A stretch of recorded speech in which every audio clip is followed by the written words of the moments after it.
Hello people and welcome back to my YouTube channel. It is RDF and today's video we are going to be testing out a great 3-5-2. It was created by White Europe. I believe this tactic was tweaked, so I think there is an original to this tactic, but we are going to be looking at the 3-5-2 that White Europe tweaked or created, and it done very well. Soon as I saw 3-5-2, the first team that popped up in my head was Inter Milan. So in this video we are going to be testing the tactic out with Inter Milan. So before we get into it, if you are enjoying my content, make sure you hit that subscribe button, make sure you hit that like button and leave a comment. And also, if you do have a tactic you want me to test or you have any recommendations, then you can join my Discord or leave a comment in the comment section, any tactic you would like to see me test. And also, I will be playing match highlights at the end of the video, so if you want to see how the tactic plays out, make sure you watch the end of the video. But now let's get started.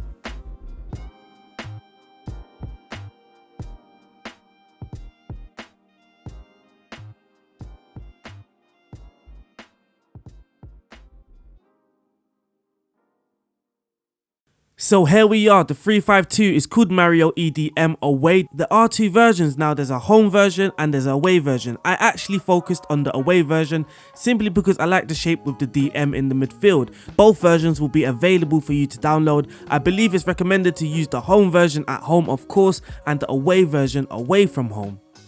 In goal, we have the sweeper keeper on the defend duty. His instruction is to take fewer risks and tackle harder. In central defence, we have three central defenders. The two wider ones, so the left centre back and the right centre back, they both have pass it shorter and they both have close down less. But the central defender in the middle, he has no individual instructions set.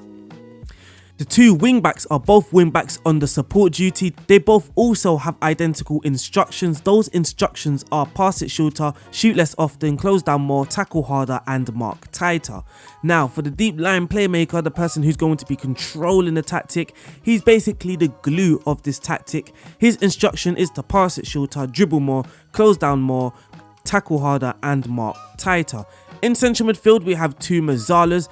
Neither of them have added instructions, but they are very important to the tactic. The Mazzala are going to be the ones that have high average ratings, so it's important that these two Mazzalas are very good players.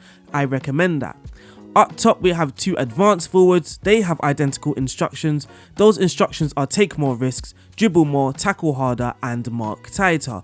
They are going to be the main goal scorers. Again, make sure you have some very good goal scorers in your team. They will be scoring goals. As you can see, Lukaku scored 33 in all competitions and Lautaro Martinez managed to score 28 in all competitions.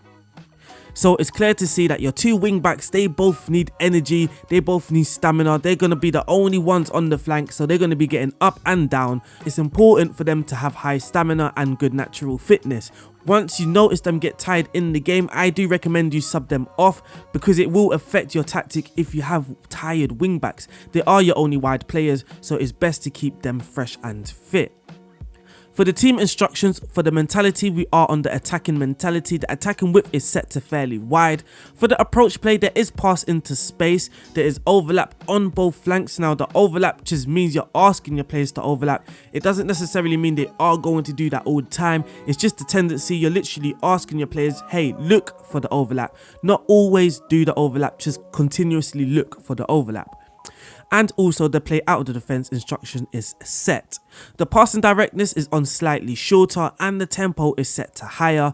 And in the final third we have the low crosses, work ball into the box, and when the players have the ball they're going to be asked to dribble more at the defense. Again, you're only increasing the tendency for your players to run at the defense. It's not really a disciplined or strict instruction. It doesn't mean that they're always going to run at the defense. You're just increasing the tendency for your players to run at the defense. In transition, when the possession has been lost, the tactic will counter press, and when the possession has been won, your players will then start to make their counter movements. When your goalkeeper is in possession, he will distribute it to the fullbacks, and by doing so he will throw it longer. For the defensive shape, for the offside trap, well, I mean there is offside trap on, and we have the much higher line of engagement alongside the higher defence line. For the defensive width, we are set to narrow, so we are forcing the opposition on the outside. The marking and tackling, we are using tighter marking, extremely urgent pressing intensity, prevent the short goalkeeper distribution and get stuck in, so you may actually concede a lot of fouls. But that there is the tactic for those interested in the set piece. For the attacking corners on the right hand side, this is what it looks like. And for the corners on the left hand side, this is what it looks like. I believe there are also attacking throw-in set pieces, so here it is. We have the long throw on the attacking right hand side. I believe it's from Naps Beowulf, but it doesn't matter. It's just a set piece routine. And on the left hand side for the attacking throw-in, again, it is a long throw into the box. But now we are going to look at some of the statistics, because this tactic is actually a double winning tactic. Yes, it is. Now we're going to look in the Serie A. We won the league, we played 38, we won 38, we drew 7 and lost 3. In the Champions League, we won the Champions League. Incredible stuff, beating Manchester City 3-0 in the final. But in the Coppa Italia, we got knocked out in the first round by Torino. The top goal scorers in the Serie A were Lukaku and Martinez, no surprise. The highest average rated player for Inter Milan was Stefano Sensi. So like I said, for those Mazzalas, because he was playing as a Mazzala, those Mazzala roles are important. Hakimi also is a high average rated player. Kolarov, Bastoni, Lukaku and Christian Eriksen. So here it's clear to see your strikers, your wing backs and your two Mazzalas, they are going to be very important. For the goals, you can see Lukaku scored the most goals in the league.